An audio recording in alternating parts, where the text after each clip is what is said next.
always helps to add the cameras to the screen. I never know. I always forget that. Good evening, everyone. Welcome to the Squared Circle podcast. Andy here, joined as always this week by a tag team partner. However, it's not Sam. Sam is still dealing with some family issues, and we wish Sam and his family all the very best. Joining me is my Canadian partner from across the pond. It's Mike McGuire from The McGuire Show. How you doing, Mike? Hello, I am doing rather well, thank you, sir. I have to say, though, not as always, because I've listened to you, and even last week's show was a solo show, and you did just fine, so, yeah. Yeah, thank you for that. Yeah, no, you have to kind of like step in and do the solo shows when you do. You know that as the breakfast host on the radio station in Canada. So Yeah, it's a this is different like my beast, isn't it? bedtime. This is my bedtime now, but that's okay, because it's funny, because this is the first time where we're actually close to your bedtime, too, and in my brain, it makes sense, so, yeah. I'm glad you've said that because my daughter kept us up most of the night. So I was ready to go to bed at about 4 o'clock this afternoon. And Get ready for an exciting show. It's two going to be a sleepy good one. dudes. I've had the caffeine. There we go. Right. Coming up this week on the Squared Circle, we got a new look. I want to give a big shout out, if I can, to Lee Tyers, a graphic design expert, former TSC host, who has done this new look for us. Got a brand new logo. I don't know where the inspiration for the logo came from. I would say it's a total knockout, personally. Oh, you queued it up that quick. There we go. Brilliant. So yes, thanks to Lee for the new format. Now, if you want to get in contact with us, you can do it across all the social media. You can see the details on screen: Facebook, Instagram, YouTube, Threads, and I can't get used to calling it X. It's like, what type of social media is called X? Well, nobody likes to think about their ex, so that's okay. Well, yeah, Elon Musk thinks about his X all the time. That's why it's called X. At TSC Wrestling Pod, using the hashtag TSC Pod. And you can also subscribe to us on audio. All you need to do is search for the Squared Circle on all main podcast providers. However, if you want to listen to an even better professional wrestling show featuring the likes of Mike McGuire, featuring the likes of Dave Meltzer, then McGuire on Wrestling. Oh, also look available. At that guy. Look at that. Wow. You see? For those on the podcast, he's got my graphic up and everything. Well, thanks, dude. That's awful kind of you. It's funny, just sticking on this graphics thing for a second. So is this your new like permanent logo here with this? It is.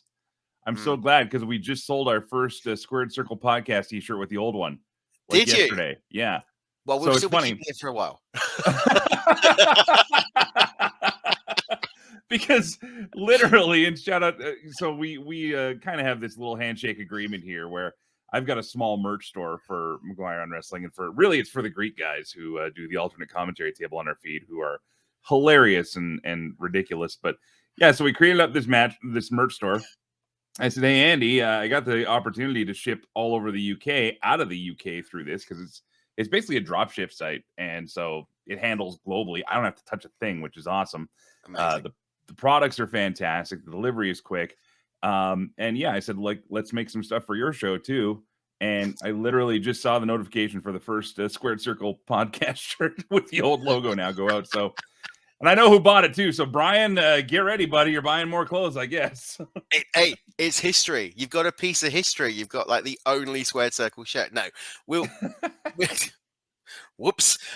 It was a real, I tell you what, the logo change was a last minute decision, right? So Sam and I had been toying about a rebrand for a while, and I've realized that I don't actually call the show the Squared Circle. We call it TSC. Right. So it was like, let's minimize it down. Let's call it TSC.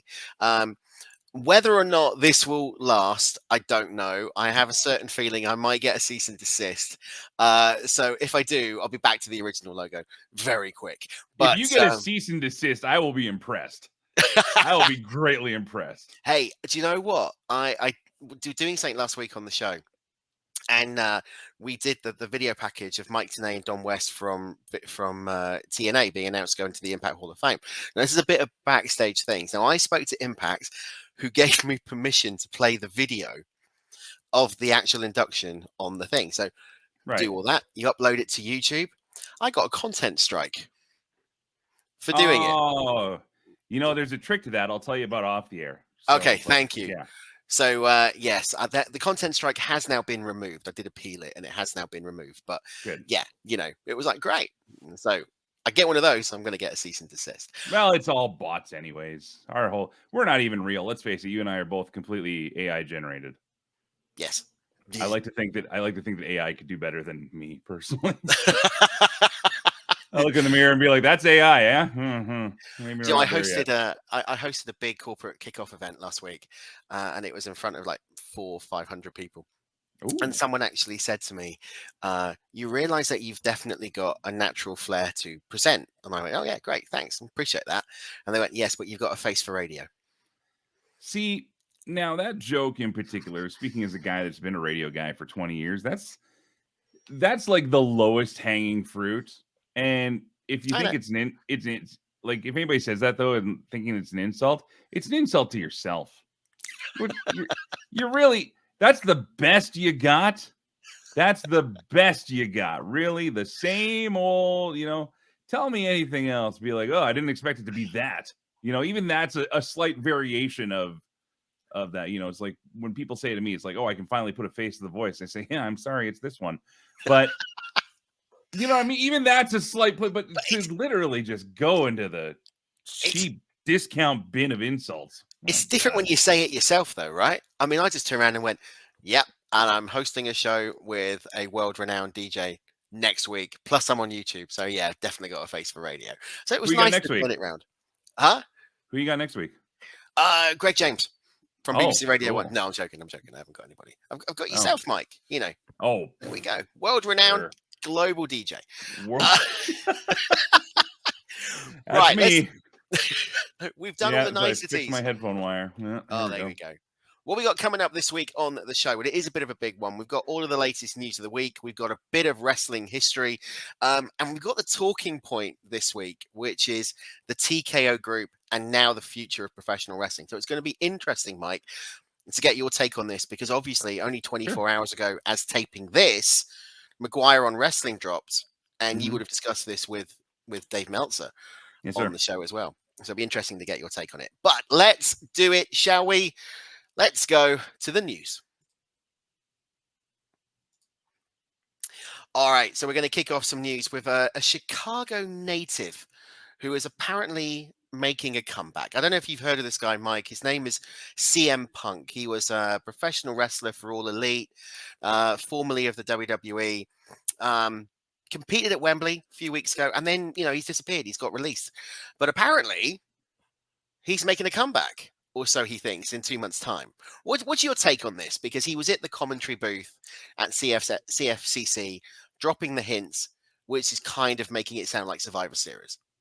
I wouldn't hold my breath, personally. I think that right now, everything's too fresh. I think, honestly, there's going to be a lot of other stuff that happens before then.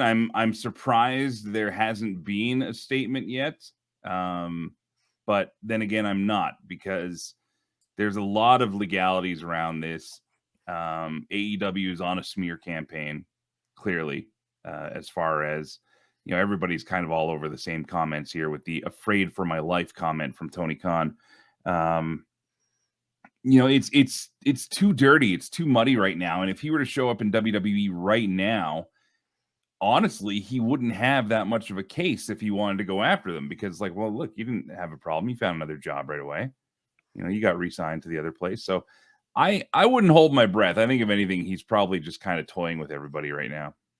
That's typically what CM Punk does, though, doesn't it? Because he tries to, controversy, tries to get his name out there, tries to keep himself relevant. And like you said, there has been no official comment from the Punk camp. We know a Steel has been released. He got released pretty swiftly after CM Punk. So is that your take on it then? Do you think that, AEW is just, they're doing the smear campaign because they've made a potential cock up in terms of the release clause in the contract? Well, I said it on my show, and I'll say it here too, where we saw those statements that Tony Khan made. He sat out there in front of his own crowd for 6 minutes and ate a crap sandwich, and that was fine. But then he goes on air and does the same thing, and it was a little too perfect, because he went from having this terrified look on his face, I was afraid for my life, and then immediately shifts gear and goes, but let's look back at the highlights from the greatest weekend in wrestling. And I was like, okay, so the lawyers are telling you to put the image out there that this guy was insane. He was smashing things and knocking things over, and he was a lunatic. I'm not saying any of that didn't happen. I wasn't there. But the funny thing is, neither was anybody else. Whoever has an opinion on this, like, I can't have a full bore opinion on it. I can only have an opinion on what I see. So again, for them to have the gall, I'll go ahead and say, to go on the air and also go on the internet, because nobody thinks that people aren't whipping up phones anymore to shoot everything that happens in the crowd. We see it all the time. So to know that this footage is going to end up everywhere, that's a smear campaign. I don't care how you slice it, one way or the other. The best thing to do would have been to say, we've come to terms on the termination of CM Punk. We wish him the best in his future endeavors. That's the standard tagline. But you know why? Because it's a legal play. Whether you say we wish you the best in your future endeavors and mean it or not, doesn't matter. In the court of law, that shows that you had no ill will. To go on and say that this guy was, making us afraid for our lives and everything else, that's ill will. And that's where something that again, if I'm Punk and his lawyers, I'm going, look, can I go to town after this? So we'll see what happens. But yeah, I just think the whole thing is unfortunate. The whole thing is sad. I am a Punk fan. I've always appreciated what he's done on the air. I've interviewed the guy once. He was super cool with me. We had a great time. I even had a couple laughs, and that was when he was just coming off being WWE champion. So his stress level was probably up to here to begin with. You know what I mean? And so he had just lost the title, and now it became this whole, okay, what's next for Punk? And he was great. Whereas it's no secret that there's been tension in that relationship with him and AEW and Tony Khan.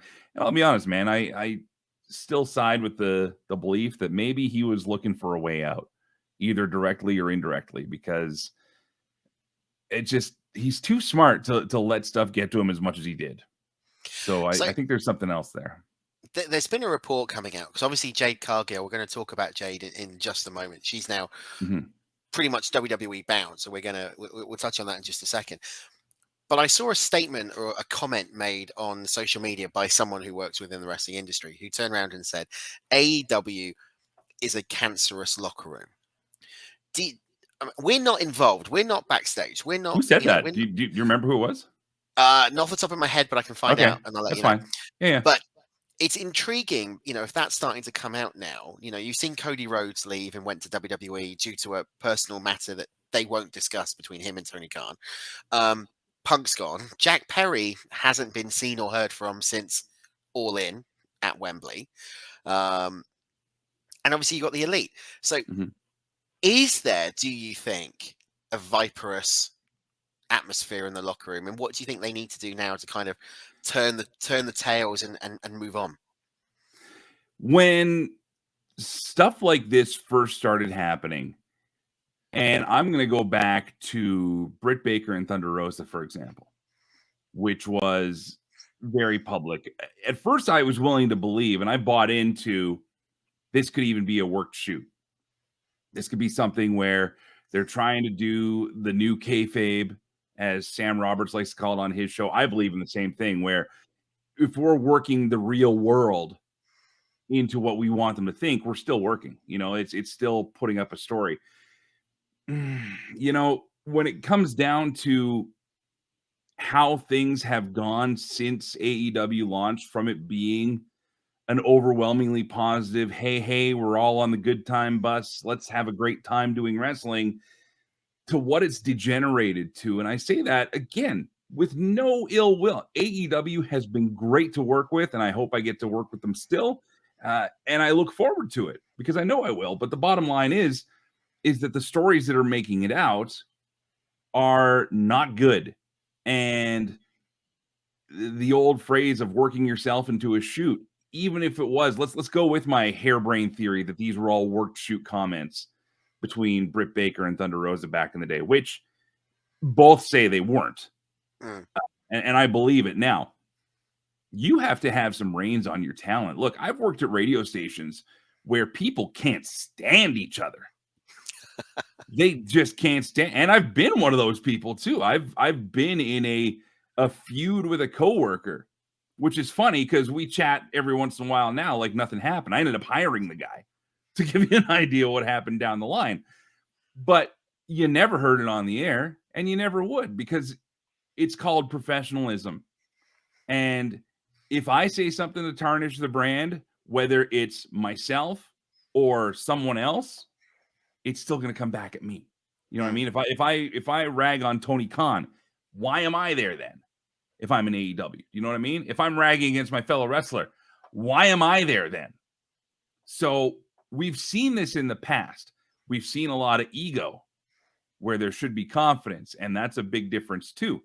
But I don't know if the locker room itself is a cancer, because again, I've never been in it, but I can say what we have all seen and heard about on social media by the wrestlers themselves. It would be different if it was Dave Meltzer, or a Wade Keller, or Mike Johnson, or somebody else saying, you know, well, I heard that so-and-so doesn't like so-and-so, but we're seeing it from the actual talent. Guys, you got to beef, settle it in the back. Don't bring it out to the show, and don't bring it out to social media. I mean, it makes common sense, doesn't it? I mean, I've worked in human resources for 20 odd years, and, you know, I don't now, I'm a trainer, but 20 odd years I was working in HR, dealing with these type of complaints between co-workers and that type of thing. And that's what we say, you know, not hug it out. It's not Daniel Bryan and Kane, but it is more about settle it in the back, have that conversation, put yourself forward, work through it, do what's best for the product. So it is interesting where it's going to go, especially now, because if you look at Collision, which has had a bit of a slating over the past couple of weeks since Punk left, and it was the Punk vehicle. It's now the Bryan Danielson, we think, creative show. But you're already seeing a difference because Moxley's on there. The Elite have been on Collision, which we didn't see. We saw this soft brand split, unofficial or not. There was definitely a brand split in place between Dynamite and Collision. Is that hurting the product now? Because there was a complete differentiation between the two shows, and now it kind of feels a little bit like Dynamite Light. Well, that was Rampage, was Dynamite Light. Now we're stretching that into. I mean, they're doing the best with what they got. You know, name me any other big stars in that company that they're not using right now. Whether it's stars that they've built, or whether it's stars that they brought in. Do you know what I mean? Like they don't have a lot of options right now. Well, you say that, but they kind of, it feels in some ways like they're doing the old WCW TNA thing where they bring the ex-WWE guys in, and they give them that spot. You know, you look at Moxley, who's all over the place. Bryan Danielson, arguably the greatest of all time. Jericho's quite prevalent. You've got Miro, who's beginning to get some type of a push now on AEW. Andrade Al Idolo. But you have got guys that AEW have built and created themselves. Wardlow, not been on TV for months, could literally go out there and become the next big monster heel. You know, he's got the build, he's got the talent, doesn't really have the mic skills, but you put him with a mouthpiece, you put him with Arn Anderson, for example, you've got that thing. Maxwell Jacob Friedman, the biggest representation of an AEW original that's come in as a relative unknown, that's been built up into this main event level. Ricky Starks is another one. So I think they have got the talent, but Darby Allin is another example of that. I'm not talking about talent. I'm not talking about talent at all. I'm talking about star power. I'm talking about a reason to want to watch. Once you get in the show, then it's up to the talent to show, but bring the eyes to the show. And the only name you've said, and with no disrespect to any of those names, the only name you've said that AEW can hold any credit for in that entire list that they have sustained at the same level is MJF. Yeah, agreed. Hands down. Yeah, totally. I mean, I can't think of a better heel champion at the moment or face heel, whatever he is at the moment, tweener champion, than MJF. He's phenomenal. You are right. It's going to be interesting, especially when you consider the fact that AEW now are apparently going to be signing a deal to go on to Max, the streaming service in the US, not over here yet in the UK, and now doing 12 pay-per-views in a year, which is going up from the standard, I think it was 5 events that they've done or scheduled to do in 2023. If you look at 5 hours worth of TV, you know, 2 hours Dynamite, 2 hours Collision, 1 hour Rampage, doing 12 hours worth of 12 pay-per-view events at 3-4 hours a pop. Is that too much now for AEW to actually sustain it and deliver a 5-star product? Because the one thing that AEW have done is put on some cracking pay-per-views. As much as I didn't want you to show me admit a it, 3-hour pay-per-view that AEW is on, and I'll show you a frog with wings on it, man. Like, I don't remember a single 3-hour AEW pay-per-view, but maybe when they first started back in 2019, maybe I don't know. Get some run times on that for me, people. But you know, Jason Agnew, who I used to, work for, basically, he always said more is more. And that was the mentality, especially of WWE, where, you know what, more isn't always better. More is just more.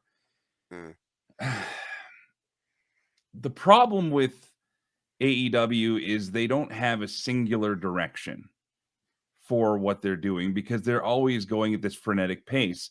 It's like, okay, we're going to start with our 4 or 5 tentpole pay-per-views, and this is going to be what builds the company. And great. Awesome. Well, then New Japan starts creeping in. Okay, sure. And now we're doing a special show with New Japan. Okay, sure. And now we're doing an extra special show, and now we're doing this tribute and that tribute, and all of a sudden we're doing All In a week before All Out. And I know Tony has a ton of money. He brags about it all the time, but how much money does he think that we have? And that's what I wonder, because, I mean, I don't know. To me, it's not even the money part anymore. It's about the time. And am I going to invest the time to watch a show? I can even tell you, I got friends of mine that have given up on watching weekly wrestling, and they just watch highlights because there's just too much. And I'm like, God, I wish I could be you. Because do you know what? I've been there before bringing the show back. Is exactly what I did. I didn't watch Monday Night Raw for 3 years because A, the product was dire, and B, it was too long. And then when you mix in SmackDown and NXT and Impact and all that type of thing, I get exactly where they were coming from. You can lose about 24 hours a week just on pro wrestling.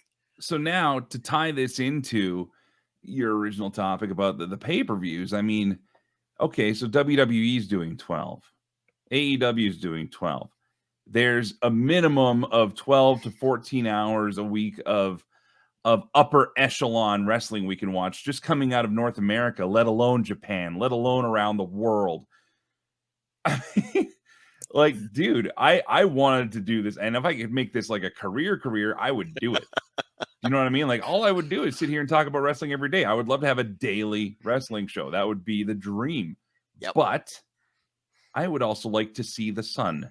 I would like to touch grass, to use somebody's famous words. Do you know what I mean? I would like to find a significant other and spend time with them, rather than, and no offense, but rather than you and my coworkers being my social life right now. But no offense taken, Mike. No, taken. You know what I mean? No, like, I mean, and no, dude, totally. I love this, but it's just like, when's the last time I didn't talk about wrestling? And it's not bad stuff either. It's not like we're going on being like, oh, they really slogged over here. This is terrible. It's just like, there's so much good stuff. It's like, what do you do? Impact 1000. They had to make their own 1000th episode a 2-parter. Like, everybody just has more. And that was so funny. So, just talking about Impact 1000 for a second, Scott D'Amore coming out to the ring going, for 998 episodes, I've been here. It's like, mate, you're promoting Impact 1000, right? Yeah. So it should be 1000 and 1001. Not 998, 999 and then 1000. But anyway, that's a different kettle of fish. No, that's fine. Yeah. It is interesting. But I'll tell you what, I have news for you. If you want to talk something different, coming very soon is a new podcast called Talking Trek, which will be talking all about Star Trek. Is this you? Yeah. New little spin-off project. What the heck, man? I know. Wow. Yeah. That's a show I want to guest on. You got it. I am a massive Star Trek fan. So you have got it. In fact, I'm talking with somebody now about becoming one of the first guests who, if he comes on, he's part of the biggest Star Trek YouTube channel ever. Anyway, that's I know. I think I know who you're talking about. But we'll talk offline. We'll talk offline. That's fine. Back to the news. Jade Cargill See, we can talk something different than wrestling, all right? We will link it into Star Trek somehow, I know. The former TBS champion, Jade Cargill's Easy for contract. you to say. Yeah, exactly. Contract has officially expired. She had her last match this past Friday on Rampage, facing off against Chris Statlander. She is rumored to be reporting to the Performance Center this week. Rumor has it, Mike, and I might be a little bit out of date here. I know you spoke to Dave yesterday. Rumored $65,000 contract, and they're not sure yet whether or not she's moving to NXT Rumored or how main much? roster. 65,000 is what I've heard. $65,000 Yeah, which to seems join wrong. WWE. Yeah, which seems wrong. I will find my source. 650,000 would be a start. There you go. It's late. It's late night here in the UK, all right? And even then, that's a little, well, you know what, though? I mean, WWE, yeah, I mean, a $650,000 base for her would be a good start. It does seem a little light, but yeah, what has she done before this? So there you go. Exactly. I mean, she's only really made a name in All Elite, right? I mean, 65,000. I'm pretty sure there's somebody working in the office, whoever's left, that's making more than that right now. So, but yeah, I don't know. I mean, this is all hearsay, right? So it is completely hearsay. I mean, this is the Endeavour way of working, isn't it? Cut everybody out and then we'll give a low ball offer.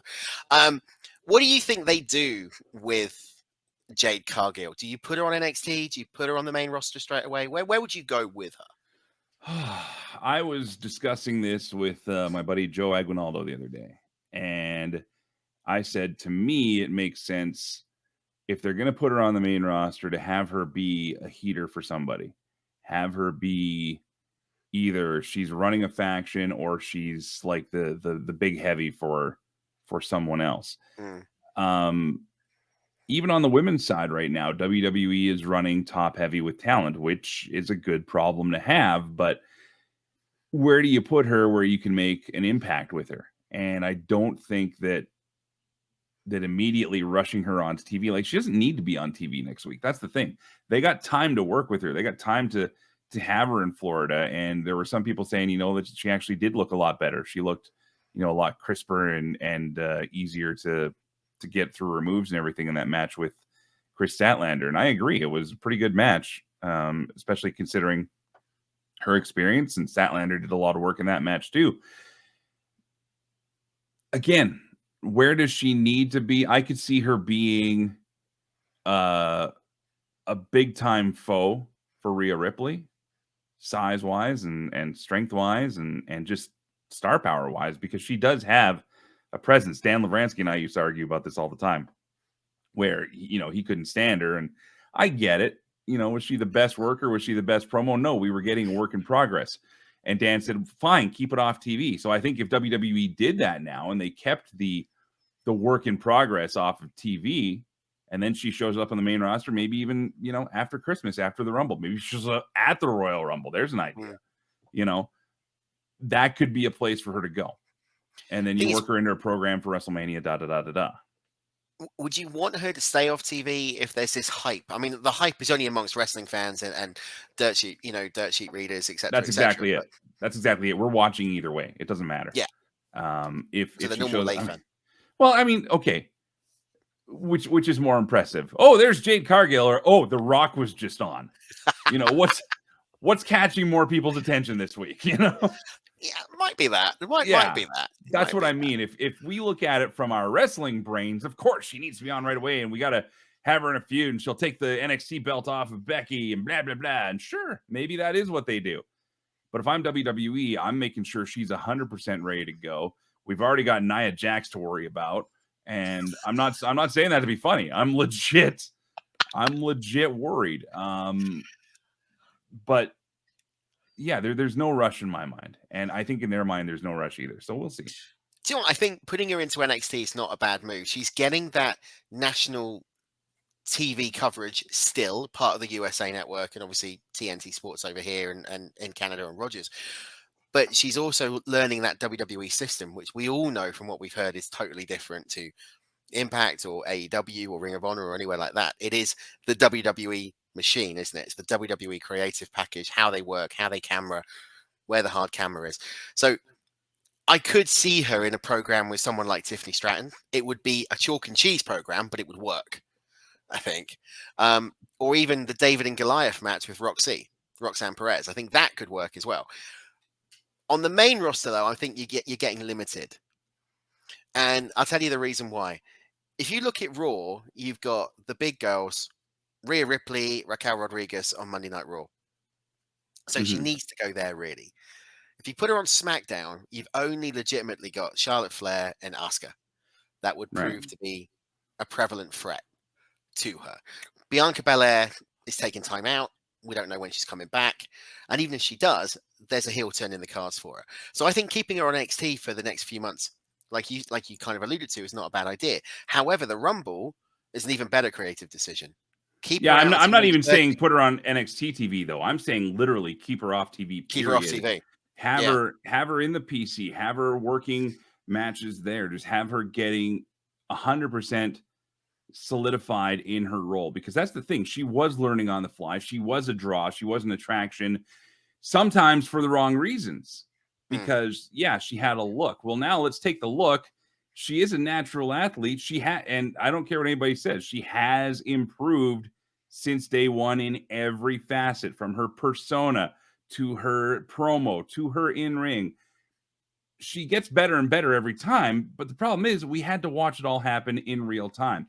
If she goes away and comes in as a huge force in January, February, maybe they even hold it till after Mania, because that's usually when you have a big debut, though, right? You get through this season of WrestleMania. This gives you a lot of time to put your ducks in a row, figure out which women are doing what. Bianca Belair is on a hiatus right now. I like this idea of them giving wrestlers long breaks off now, because, to quote a certain former wrestling manager from Louisville, Kentucky, how do I miss you if you don't go away? It's a great idea, though, because now you can have her come in white hot and fresh. She can take out some lower card members and just have the matches be short and quick, and then you build up to something. But again, I think that putting her on any TV right away would be a mistake, including NXT. Totally agree. Well, we'll see what happens with Jade Cargill, or whatever she's called, in the WWE system. Oh, I think she'll be Jade Cargill. She's got enough of a following. I think they would let her stick with her name. So okay, that will be interesting. One person who we're not sure where they're going to go is Adam Copeland. Edge. His decision to continue wrestling is not the only factor within the WWE talks. Everybody has been speculating about his next move since his WWE deal expired this month. He won his last match on SmackDown and is still listed on the roster page on WWE.com. Now, Copeland denied reports that WWE declined to meet his contract requests in an X video, and noted he has a contract extension in his inbox. However, this is where it gets interesting. Dave Meltzer has revealed on Wrestling Observer Radio that Edge and WWE are far apart on money for a new deal, similar to McIntyre and LA Knight. Now, this was discussed in relation to Jade's move to WWE due to her not coming to terms on money with AEW. Mike, what's your take? Adam Copeland, is he staying in WWE or is he moving on to AEW? And do you want to see him in AEW? Let me put it this way. Do you know why I didn't bring this up with Dave? Because we don't know. Right. I'm taking things at face value. Edge did that Twitter video, the X video, and he talked about having that contract extension sitting in his thing.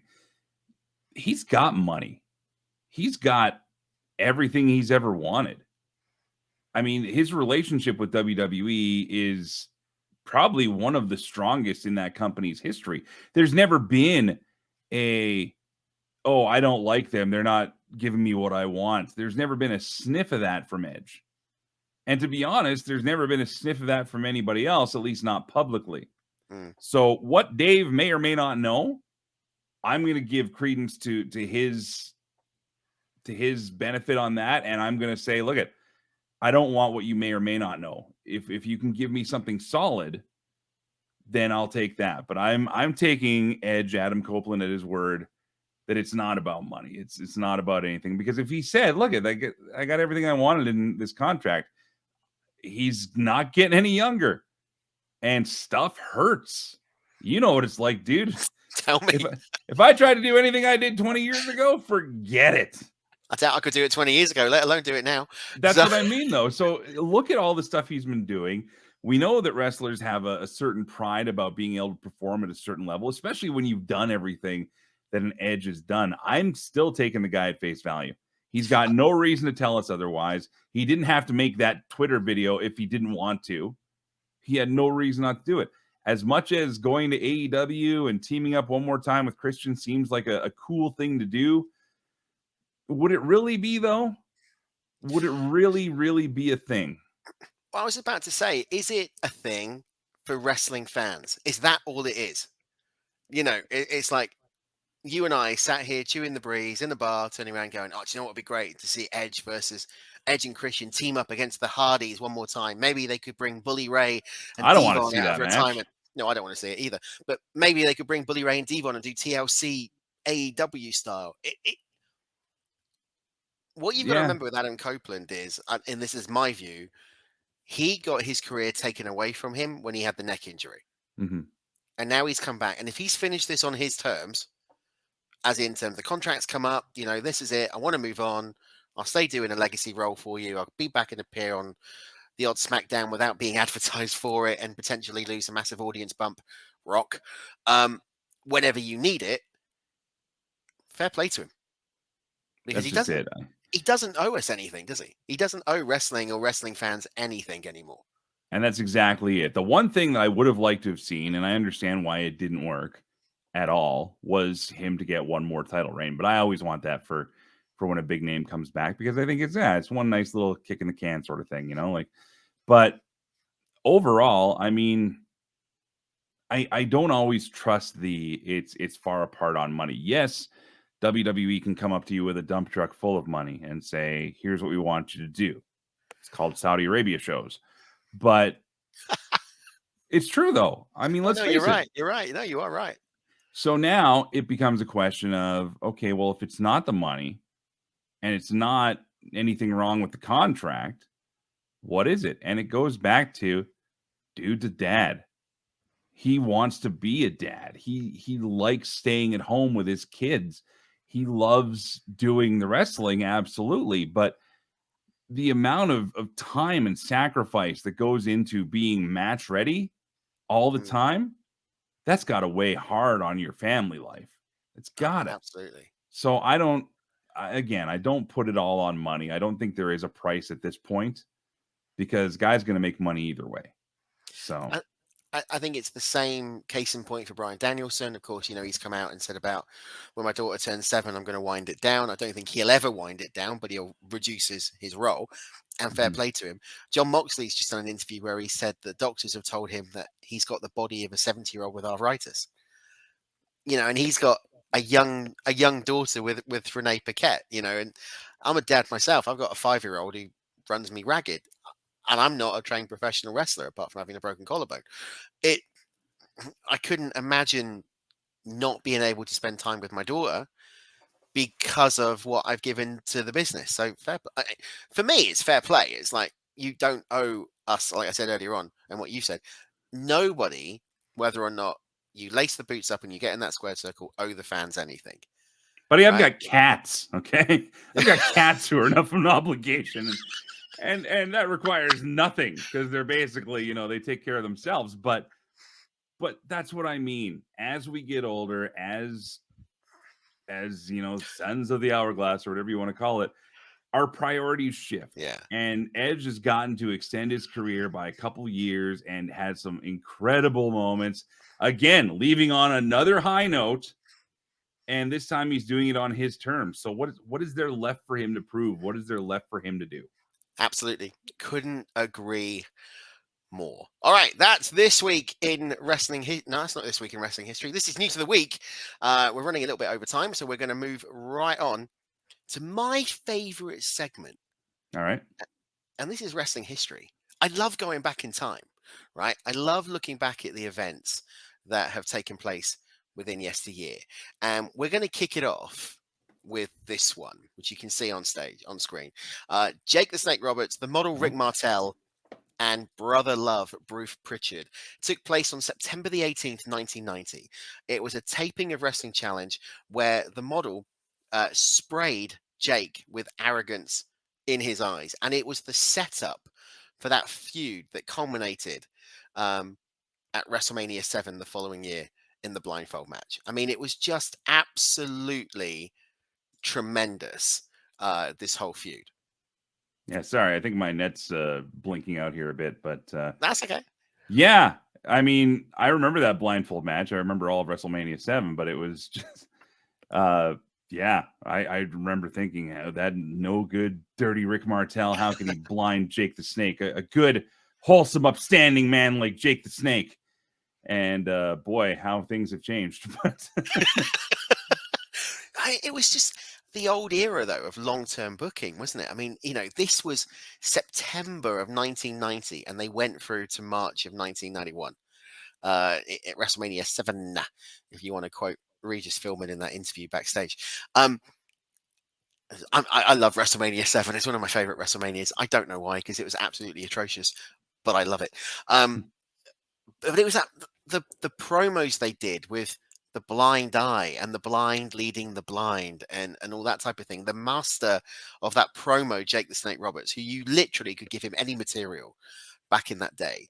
And the way he cut the promo, the way you truly believed in the psychology that he put out there. I mean, he was ahead of his time. If he was in his prime now, he would be a world champion in multiple time through. Must be. Jake the Snake? Yeah. I don't know about that.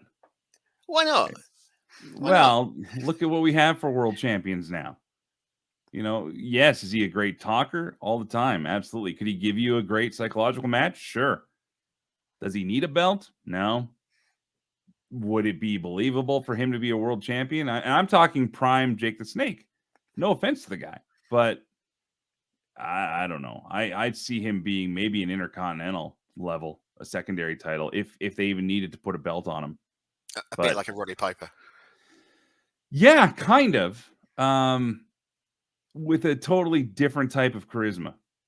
Roddy could give you that scary, take you into his brain sort of thought too, but Roddy was also very personable. Jake was always the guy that just had you guessing and wondering just how far the cheese is slipping off the cracker, so to speak. He was somebody I would love to have been in a room with Jake Roberts, just doing a one-on-one, just having a conversation with him and just seeing what his mind was like. Roddy, I've done it. Have you done it? Yeah, and it's a scary place.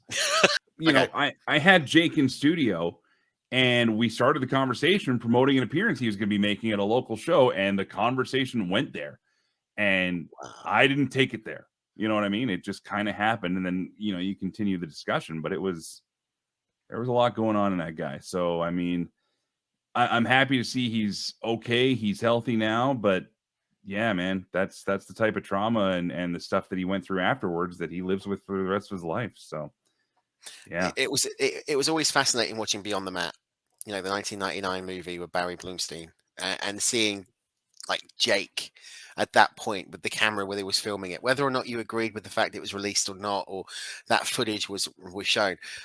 But it was still heartbreaking to see what he went through and what he did. So it's great, like you said, great to see him turn it around. I remember meeting Roddy Piper in London at a speaking word event, and I'd interviewed Roddy about 3 weeks prior on another podcast promoting the live event, and they told me beforehand. They said, you've got 15 minutes with Piper, right? That's it. 15 minutes. You've got to be in. You've got to be out. 45 minutes later. And I'm trying to wrap the thing up, right? And 45 minutes later, Piper is still talking and still talking. Bit like DDP, but legends, aren't they? Absolute legends of the squared circle. And that's just it. It's like, yeah, you got 15 minutes. Roddy's got an hour, but you got 15 minutes. So. You went around so many different tangents in that interview. It was quite scary. Really. Well, the best part is when they don't stop. Like one of my first wrestling interviews I did was when I was actually going to radio school, and it was with Bruce Hart. And it was a Stampede Wrestling event in Calgary. And I think I said, hello, Bruce, how you doing? And for 8 minutes, just one thing after another. And I was like, cool. Right? Yeah, I don't remember what we're talking about anymore. that was Diamond Dallas Page all over Yeah. on this show. First time we ever had DDP on the show. It was myself and Lee, the former co-host here, and we had a whole list of questions that we wanted to ask. This has gone off a right tangent, but hey, a whole list of questions, and we asked him the first question, and 90 minutes later, he finished answering that first question, and that is no word of a lie. It was one of and the started with longest interviews. yo. I've I think called DDP, and that's how he answers his phone. Yeah, I know. Yo. He's a great guy. Love it. Anyway, moving on. The next week in wrestling history, what happened here? It was one night only. 1997 took place at the NEC Arena in Birmingham. Headlined, of course, by Shawn Michaels defending the European Championship against the British Bulldog, winning the European Championship from the British Bulldog, Davey Boy Smith. A little bit of tongue-in-cheek, this one. It was 5 years earlier, obviously, at SummerSlam at Wembley, where he won the Intercontinental title from Bret Hart. He now lost the title to Bret's arch nemesis, if you will, the Heartbreak Kid, Shawn Michaels. The first solo pay-per-view we had in the UK since SummerSlam. I remember watching this on Sky Box Office going, it was brilliant. I mean, you watch it now, it's terrible. But it was a tremendous card back in the day watching it. And you remember, sat in your lounge at home with the TV thinking, in Birmingham, WWE are in Birmingham. It's like 4 hours up the road. My God, the card sucked. I got to go through this card now because I remember watching that show, but I don't remember much of it anymore. Was The Undertaker on that show too? It was The Undertaker against the Hitman Bret Hart. Right. And that's why I watched it, because I wanted to see what happened here. Okay, WWF One Night Only. It was literally a few weeks after SummerSlam 97 Heart and Soul. So bear in mind, you'd had Austin with the broken neck, thanks to the pile driver, the tombstone pile driver by Owen. You'd had Brett versus The Undertaker. I think it had Dude Love versus Triple H. Okay, I'm going. I got the whole card right here. So, yeah, Triple H defeating Dude Love, and that was when the China era of Triple H was still happening. Yeah. Tiger Ali Singh defeating Leaf Cassidy. Oh, Hal Snow got a payday out of that. Good for him. The Headbangers versus Los Boricuas. That's a bathroom match. No offense to all parties involved. Congratulations to the Headbangers for getting a Legends deal. The Patriot and Flash Funk. How did the Patriot go over in the UK? Oh, booed out the building. Yeah. Absolutely booed out the building. Okay. LOD against the Godwins. Yep. How was that not good? I'm assuming just LOD beating the hog snot out of the pig farmers here. They were beating the proverbial out of them, but it was just I think it was good for the time. You know, if you compare it now, not so much. Vader and Owen, Brett against Undertaker, a DQ finish there. Yeah, that would stink. And then Shawn Michaels winning through technical submission. There must have been an interference there. Yeah, I presume. Triple H. Okay. Triple H involved in China and DX. And there was a promo with Sunny where she was like the guest co-host for it. So she was a ring announcer at one point for one of the matches. It was just a very different take. If you want to go back and see a good UK pay-per-view before SummerSlam, the UK Rampage 91 from the Sheffield Arena, that was brilliant. That was Hogan versus Sergeant Slaughter in the rematch from WrestleMania 7. Jimmy Snooker against The Undertaker. It was just, British Bulldog against the Warlord. Great. That would be the meat slap and meat match of 2023. Yeah, it would well be. That's your Wardlow match. And your last one for this week is we're going TNA. It's No Surrender. Took place on September the 24th, 2006. It was headlined by the Fans Revenge Lumberjack match between Samoa Joe and Jeff Jarrett, with 18 fans surrounding the ring, equipped with leather straps. Joe would win the match via pinfall, but that, however, wasn't the most unique match on the card, as earlier in the night, there was a 16-man triple chance tag team battle royal. When a wrestler got eliminated over the top rope, they would stay at ringside until their partner was eliminated. Both would then leave ringside. However, when the match got down to the last two wrestlers, their partners would rejoin the action and it would My become a God. standard 2-on-2 tag. Wow.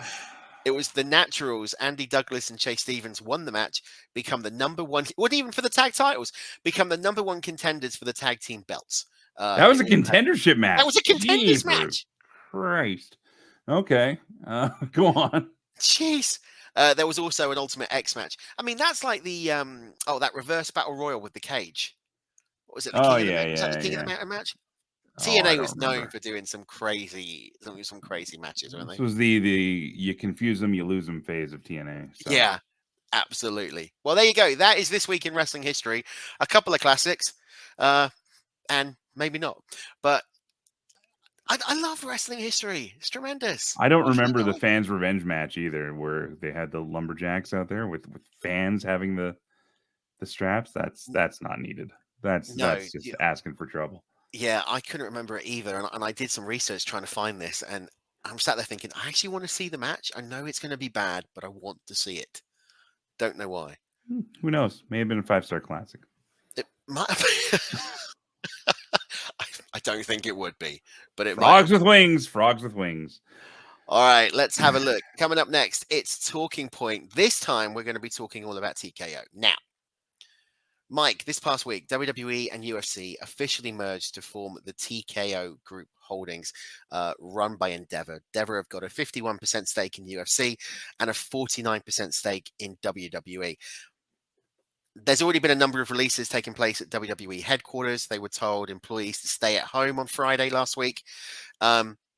While colleagues were released. They came back in this morning, Monday, to empty chairs and empty desks from what's being reported. What's your take on TKO? Where do you think this is going for professional wrestling now? I think it's just taking WWE where it's been destined to go. It's an entity now. It's not even a wrestling company anymore. It is a multimedia conglomerate that now is streamlining and affiliating with another such conglomerate that does similar style of entertainment, but also very different in the actual content itself. I think that rich people are going to get richer. And I think that overall, this gives WWE more stability in business. And that's it. And that all sounds like stuff you would say if you were doing a Wall Street interview for it. But honestly, why do companies do this? To make money and to keep costs low and to figure out how we can do more with less. And unfortunately, that's just kind of the way it is. So it's terrible. But again, you're talking to a radio guy in North America right now. I've been seeing this for 20 years. I've been seeing this all the time where, big giant radio stations are empty and they just have, half or a third of what staff used to be there. It's just kind of one of those things where this is how the business world works today. A few people get a lot of money and everybody else gets screwed. And at the end of it all, as much as I'm curious and interested to see how it'll affect programming stylistically for WWE especially, and if we'll start noticing any other big changes in presentation and sponsorships and everything, I don't care. I really don't. I don't even have stock in WWE anymore. I haven't for years. But it's one of those things where, okay, they're making more money. Good for them. Am I still going to enjoy what they're putting on TV? And right now, the answer is, yeah, it's not bad at all. It's pretty good. It's never the best, but that's because, there's never a perfect wrestling show. But I think overall, everything's going to be fine. If not better. Do you think there's going to be any talent cuts? If so, who do you think would be the first on the... Because we know there's been a hiring freeze. They haven't hired any new talent from what we know for majority of this year. Nick Aldis. I'm sorry, did Nia Jax not just show up? Hey, Nia Jax is great. No, I asked Dave that same question on McGuire on Wrestling this past week, and he looked at it from the UFC stance when they were bought out. And he said, there weren't talent cuts. He said the only people that should be worried maybe are the ones that have contracts and haven't been doing anything at all. And WWE is doing a much better job of keeping the roster they have busy, whether it's on main event, whether it's on secondary programming, whether it's community stuff, whatever it is, and also factoring in these hiatuses now. They're finally treating professional wrestlers like professional athletes in giving them not off seasons as a whole, but you'll see now stars are coming in and coming out, and there's a constant flux. So they're not cutting their entire roster to the point that they did before, when you remember a couple of years ago and Vince was looking to sell and cutting everything left, right, and center. And then all of a sudden everybody got injured and they had nobody. So what they're doing now is they're being smarter about it, and they're giving people time off, and they're giving other stars an opportunity to grow. So I think the talent-wise, it's probably going to stay where it's at for now, unless it's like much lower down the card level talents. And even then, they're even in the process now of not releasing people so much as just letting contracts expire. So yeah. I mean, the big thing that a lot of people have been saying is UFC crossing over into WWE. I mean, I suppose technically you've already seen that with Ronda Rousey. I mean, the career finished. She came into WWE, rumored to be going back. Can we, or do you think we will be seeing UFC talent competing on WWE? Will we see Roman Reigns lose the WWE Championship to a UFC fighter? Honorary brawling brute Conor McGregor. That's where I was going with it. No, I honestly don't think so. I don't think anybody's going to beat Roman for the title. I think that's just too much, because then they got to be around longer. I think you will have special attraction matches. We know Daniel Cormier wanted to get in there for the longest time. We know that there's been other interest from UFC fighters of having a WWE run, thanks to Ronda Rousey, thanks to Brock Lesnar, thanks to other wrestlers who have fight backgrounds. Don't downplay Shayna Baszler's involvement in getting a lot of that crossover appeal from the athletes too, because people knew what she was all about. But I think now, there's going to be more opportunity for cross promotion exposure. You're going to see lower thirds with UFC mentioned on WWE and WWE mentioned on UFC, and it won't seem any more out of place than Michael Cole giving a shout out to Saturday Night or Sunday Night Football on Fox, when they're doing those teasers. So, I mean, it's all relative to how much they decide to mix the brands. And right now, I think they're just kind of figuring out, okay, what are we going to do? And I also think that they're not going to be dumb about it. I don't think they're going to just slam everything together all at once, because I think they know that would turn their fans off on both sides. Well, there was that interesting comment by one of I can't remember his name, the UFC executive, who said, we want UFC fans to be WWE fans and WWE fans to be UFC fans. Dave and I talked about that exact comment. And it was one of those things where, again, that's just somebody trying to say the right thing. Yeah. And it was a terrible thing to say. I'm trying to remember the guy's name right now myself. But yeah, I remember Dana White calling it the dumbest statement of all time, which is really saying something, especially coming from Dana White. Well, yeah, some of the things he's come out with. But yeah, Lawrence Epstein, that's who it was. That's it. And yeah, I mean, just that. Like, could we see crossovers in fans? Absolutely. I mean, I am a casual UFC watcher. I wouldn't even go as far as to say I'm a fan, but if I see somebody I know, it's a big deal fight, and they're, they tell the story around it right, yeah, I'll check it out. I'll go to a bar or someplace. I ain't dropping $70-$80 to watch it at my house. No. But I'll go see what's going on. But I'm a wrestling guy. I'm a WWE guy. I'm an AEW guy. I'm a pro wrestling fan, and I don't think the crossover is as direct as what Mr. Epstein was thinking. So. No, I think he was a little bit too jumping down with joy when he said that comment, because he didn't really think it through, did he? I mean, I remember watching like UFC 100 with Frank Mir against Brock Lesnar, but I watched it because of the Brock Lesnar. You knew Brock from WWE, right? Yeah. And I've dabbled with UFC since, but I don't. It doesn't hook my attention as much as what WWE or pro wrestling does. So I'm the same. But it'll be interesting to see what goes forward. Now, Sam has got his own view on the TKO group, so I'm going to play Sam's view, and we'll get your take on it just a sec after this. So yeah, my thoughts on the TKO group. I think it's actually a really, really good idea. The thing is also, you've got to think this has been a long time coming. We have seen many, many groups. Are they going to buy? Who's going to buy? To join with UFC, I think, is a massive venture. And on top of that, the fact that you have such names like Conor McGregor and Dana White, who are behind it and have always been WWE fans, it's going to make big things happen. I don't know when it comes to pay-per-views what's going to change, and are we going to have a massive involvement? Are we going to have almost like super card matches? Who knows? Only time will tell. All I can say is that it's going to be a very interesting few months ahead, especially with big names. We've got The Rock already come back, Cena's already back. So a lot of things going to go on, and I think it's only going to be for the better because there's now more money.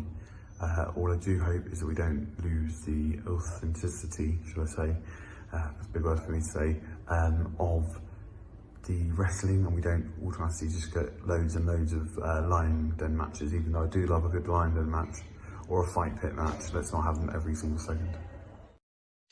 So a lot of what Sam has said in there, you kind of echoed. You know, the crossovers may happen. We're not going to expect to see much difference. What about these type of special gimmick matches, like the cage matches, like the Lions Den matches? I mean, I'm not like Sam. I hate the things. Well, I wanna go back to what he said earlier though about having a super card. I don't think that's ever going to happen because it's two totally different platforms. Even if you had a cage and a ring next to each other, how are you going to tell me that you can have a fight that only goes 2.5 minutes with a first round knockout, but I can have a 35-minute classic match between two other wrestlers? You know what I mean? So I used to always joke that MMA was an MMA fight was a 30-minute event where 20 minutes of it was just entrances. Yeah. People get on wrestling all the time for having long entrances. Have you watched UFC? It's the prelim before the prelim. Here's the fight count. Here's the depth chart. Here's the everything brought to you by so and so and so and so. And then they finally get the guys out there and the fight lasts like 40 seconds and it's over. Okay, cool. But I don't think you could believably have fans of both in the same building and not have one jeering the other and vice versa, because and same thing. Like if I get a punch to the face in UFC and Buddy's nose is all over his face, but then in the next match I see somebody take 40 punches to the face and 10 corner shots, everything else, and they get up and just go poopsie doopsie, and like we have to let each element play in their own theater. I don't think we'll ever see a mixing of the two, but then again, I could be wrong. Do you know what? Going forward, if there is a comment made on this show, I need a soundbite of poopy doopy. That has to be used. I will be cutting that. That will be used. Here you go. Here it is right now. Poopsie doopsie. And that goes out to my friend James Zintel, who's a great artist and also a big wrestling fan. So there you go. Absolutely brilliant. Love it. All right, so that's TKO Group taking over WWE. What's it going to do to professional wrestling? We don't know. We do know this, though, Mike. They have now unveiled their top competitors, those who they consider to be a threat. And no surprising, AEW, Impact, Ring of Honor, and New Japan are all listed. I would be surprised if they weren't, considering their fellow wrestling companies, and any wrestling company must be considered a threat at some point. Maybe not on the grandest stage, but definitely in terms of trying to poach your talent when contract renewals are coming up. Where did that come from? I'm curious. You're catching me every time. Sorry, buddy. I don't mean to. I just literally. No. I saw the talking points. I just came off of my radio show. So while I'm trying to find this information, though, I do want to. Yeah, no. I do want to get your take on one thing: the TV right renewals. Obviously, yes. They're going now. Rumor has it they're not going to Fox. What do you think is going to happen with Endeavour now in terms of negotiations? I wouldn't write Fox off just yet. Dave and I talked about that a bit this past weekend too, and he brought up a great point. It's all about the money at this point. And I think WWE is positioning themselves now. You got the big ratings on NXT. So when they're having their talks with USA, they can say, look, we got this show up. You have The Rock show up on SmackDown. You got Cena there for the next couple of months. The big Hollywood writer's strike is allowing both of them to be there right now. So that's a big benefit. I think this is a perfect play of who's going to blink first, who's going to flinch. And, WWE made a boatload of money the first time they did this. I don't know if they're going to do as well this time around, because I think the bubble is bursting on live content paying, period. Then again, I could be completely wrong, and they pull out a brand new number that's insane to everybody. We'll see. Well, remember when the first time it came out, people were like, $5 billion? That's a thing? And for wrestling, we're like, okay, damn, that's pretty good. I don't know if it'll be a 5-year deal. It might just be like a 2-3 year deal, But I don't think that Fox is out of the WWE business. I think they're just probably playing a little closer to the chest now. Do you think they got more of a chance now of going ESPN and kind of following UFC? Because we know UFC on ESPN is quite a deal. The House of Mouse is also reportedly interested in WWE content going there, and Amazon has been talking about going to WWE. Is that the future now for them? If it goes to Amazon, it's going to take a huge hit, at least in North America. And I say that because people are still very much kind of wishy-washy on watching live content on a streaming service. I don't know why it is. I mean, they absolutely got killed with Thursday Night Football, just watching the viewership numbers go down. But even then, we don't know if that's down for Amazon. Maybe that's an all-time high for Amazon. I think WWE going there would definitely boost Amazon's numbers, but at the same time, I'm not confident that internationally it would work as well for them. I think them still having a terrestrial contact with a TV network of some sort. And I heard the other discussion being perhaps packaging the rights deals to UFC and WWE together to a network and saying, look, you're going to get both for X number of $1 billion. That to me seems more likely than any other outcome, but this is all guessing too, man. I mean, the TV industry is still topsy-turvy. It's like any other broadcast medium globally. Everybody's going to online. Everybody's heading over there. I watch WWE online because Sportsnet Now or Sportsnet Plus or whatever the hell they're calling it now, they actually run Raw and SmackDown and NXT and the pay-per-views all on the same thing. So I get everything in one streaming service, and that's fine. Are we going to get that on Prime? Is it another thing I have to subscribe to? Start getting pickier and choosier, and it might not be in anybody's best interest to do that. So, but you've also got to think, I suppose, that with the unknown of the SAG-AFTRA strike and how long that's going to run, these streaming services are going to be crying out for original, fresh content that doesn't involve writers that are not part of SAG-AFTRA, and actors, which kind of the WWE and the UFC kind of fall into that. So it'd be intriguing because I think we know we're going to get a lot of reality TV over the next 8 to 12 months based on when the SAG-AFTRA strike comes to an end. So it's which always made me wonder if WWE has like 25 or 30 writers or not. Are they not TV writers? I guess they're just not in the union. So you would think so, yeah. But then wrestling's not unionized. Yeah. There you go. To go back to your earlier point, TKO made a SEC filing on Friday under the risk factor sector. Oh, okay. They've listed MMA companies such as Bellator, PFL, One Championship, and Rising. Pro wrestling companies were listed as AEW, Impact, Ring of Honor, and New Japan. It says, and I'm just going to read a portion of this, the markets in which we operate are highly competitive, rapidly changing, and increasingly fragmented, both within the US and internationally. We may not be able to compete effectively, which could adversely affect our operating results. We face competition from a variety of other domestic and foreign companies. We also face competition from alternative providers of the content and events we offer, including those mentioned. and other forms of media, entertainment, and leisure activities in a rapidly changing and increasingly fragmented environment. Other new and existing professional wrestling leagues also compete with our goods and services. For the sale of our consumer products, we compete with entertainment companies, professional, and college sports league. That's So there basically we them have it. covering their butts so they can say, yeah, of course we have opposition, but let's be real.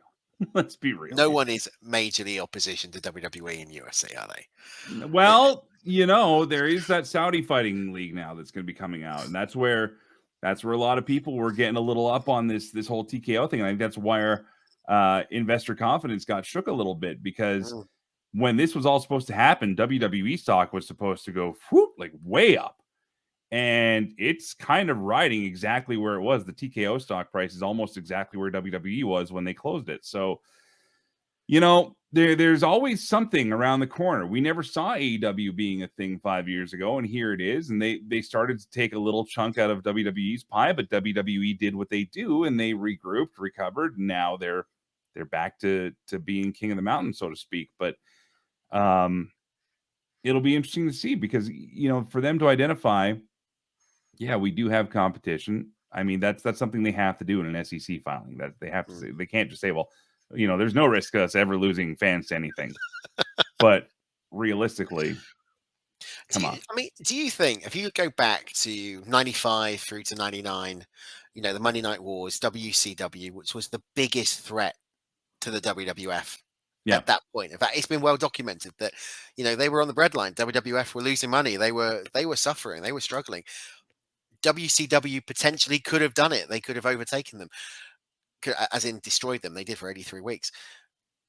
Could that happen again? And if so, what is it going to take? Is it going to take an amalgamation of All Elite, Ring of Honor, All Elite, New Japan, Impact, MLW to come together? Or is it so far out of the equation now, there is no chance? They've already tried that. And the problem with trying that is then when you start mixing brands, you're watering down everybody. Mm. You know, no offense. I mean, I love Impact Wrestling. I love watching it. I love having their stars on the show. But you can't tell me that Josh Alexander in the same ring as MJF, while that might be an interesting thing to us wrestling fans, you can't tell me that's going to snag eyes from Roman Reigns and anybody. You can't tell me that's gonna really take the attention away. John Cena and The Rock showing up in AEW, sure, but we know that's not happening. We've already seen Impact in AEW. We've seen New Japan in AEW, and we've seen that those segments don't usually deliver on the commercial sides of things. To wrestling fans, yes, 1,000 times yes. We get some of the best matches we've ever seen. But to those people that are just checking out and seeing, what is this? I don't know who these guys are. I don't care. And they move on. So is there a big star left out there right now that can do anything about it? The answer is yes, and they just fired him. So, because that was honestly, again, like, love or hate the guy, Punk was a name that got eyes and got people's attention again. Was he 100% right in this thing? No. Was AEW 100% right in this thing? Hell no.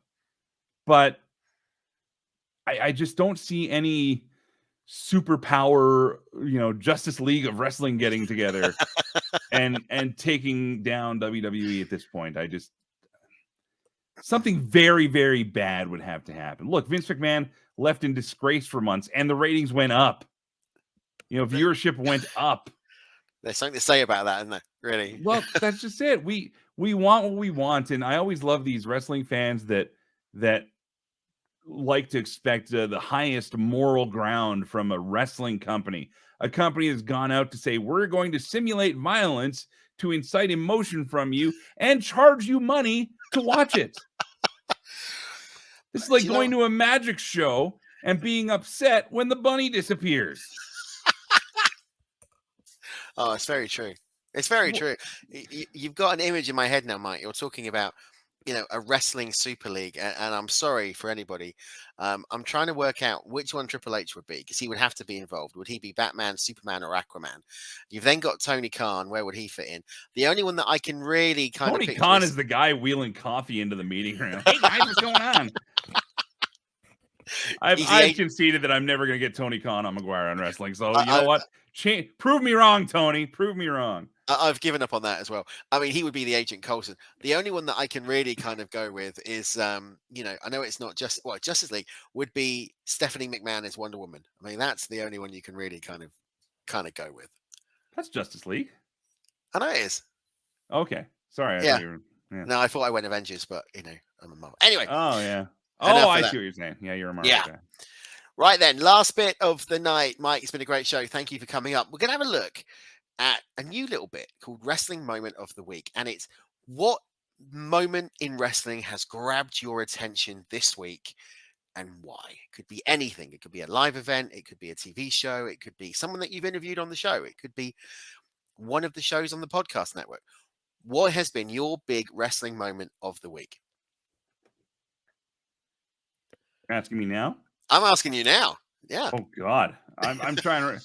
Dude, here's the thing. I just finished my show yesterday, so I've flushed most of last week out of my brain, and I'm paying attention to what's happening in a few hours with Monday Night Raw coming up. But oh golly, I don't know what could be the standout moment. I mean, obviously The Rock coming back out. I mean, here's the thing. I was at a junior hockey game here in Alberta, and I'm checking my Twitter and I'm checking the Team MOW Facebook page.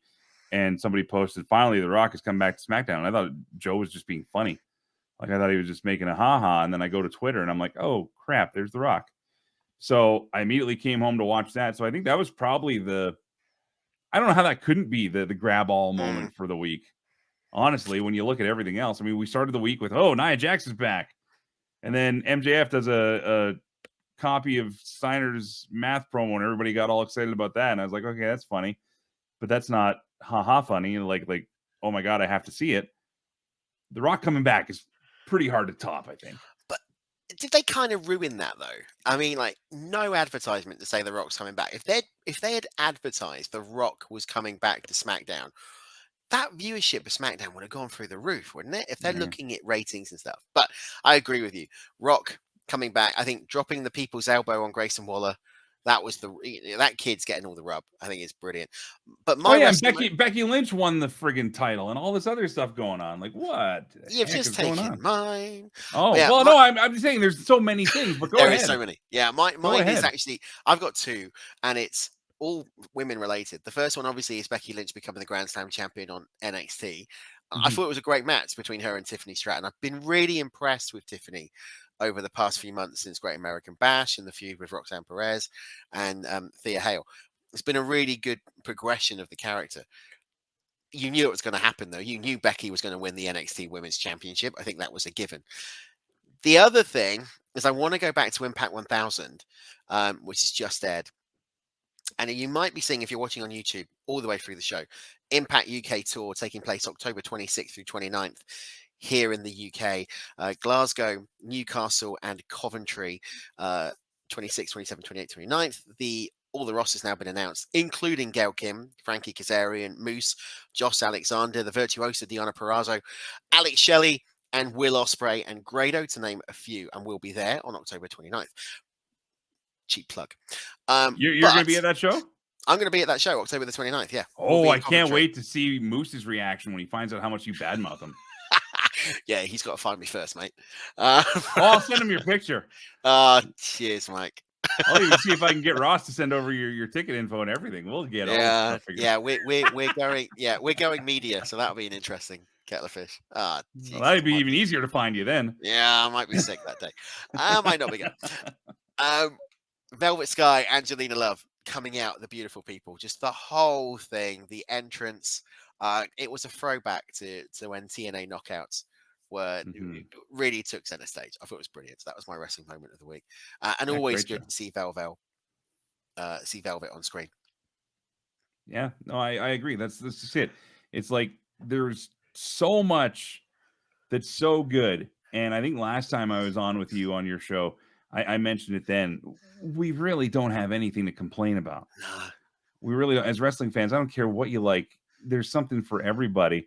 I'm just seeing this story, something we talked about earlier here, that according to Nick Hausman, he's saying that from what he gathers, CM Punk is looking to avoid any further litigation and move on with his life. He was described as someone breathing a sigh of relief now that he is away from the day-to-day drama that seemed to follow him at AEW. So maybe we're not getting a little lawsuit ski after all, but Wow. this goes back to possibly opening up a little cult of personality showing up in Survivor Series, maybe, huh? Maybe, yeah, huh? I think you might be right. Nah, I don't think so. Well, I would be greatly surprised. Well, you bear in mind, Chicago is Survivor Series and Chicago's the Royal Rumble. So if it's not 2 months, it could be 4 months. Number 30 entrant in the Royal Rumble. Oh, God. Music People would goes lose off. their minds. You can imagine, right? Oh, now you're making me want to go back to Chicago. Go back to Chicago, cover it, and then be the coverage correspondent for us. don't just go and enjoy your. See, this goes back to what we started talking about at the beginning. Don't just go to enjoy the wrestling, Mike. Don't just go to enjoy the show. Make sure you're doing a story about it. Yeah, enjoy it, but just send the story to us as well. There you go. Mike, it's been absolutely brilliant having you back on the show. It's been fantastic. Loved every minute of it. If you want to listen to Mike every week on McGuire on Wrestling, do it. It's amazing. It's available on all main podcast providers. Has Dave Meltzer on every week as well. Great conversation. It's one of, if not the best North American wrestling podcast out there. And that is saying something when you look at the likes of Busted Open, Jericho's Something to Wrestle, Jarrett's. Wow. Yours is I appreciate that, man, but honestly, it's just a fan talking about wrestling, and yeah, I've got some insight and I've got some history in it myself, and I got some connections, but overall, the slug, I got 2 slugs for our show, and the main one is celebrate wrestling, and that's always going to be what we try and do here. And I want to thank you for having me here. I want to thank your listeners for putting up with me for the last hour and change here. It's been an absolute blast, and I do love talking about wrestling, man. So anytime, I'm here. Amazing. Well, it's not going to be just wrestling that you'll be talking to me about. You will be a part of Talking Track. I didn't realize you were a track fan, so that's even better. Dude, I got a whole box of Starships over here. I'm not even joking. What's that? Shut up. I have 2 kissed a girl. I need to see them. Need to see them. No. No. Okay, we're going off air now. Right, that's it for us. That'll be behind our paywall. Yeah. Right, Only ships. Only ships. Right. That's it for us. We're going to be back next week with more of the Squared Circle podcast. With more of the Squared Circle podcast. We'll see you next week. Until then. Hold on. You log into onlyships.com and you get free previews. But if you join in, you see the ships in their underwear. Whoa. And on that note, we'll see you at the matches. Take care, everybody.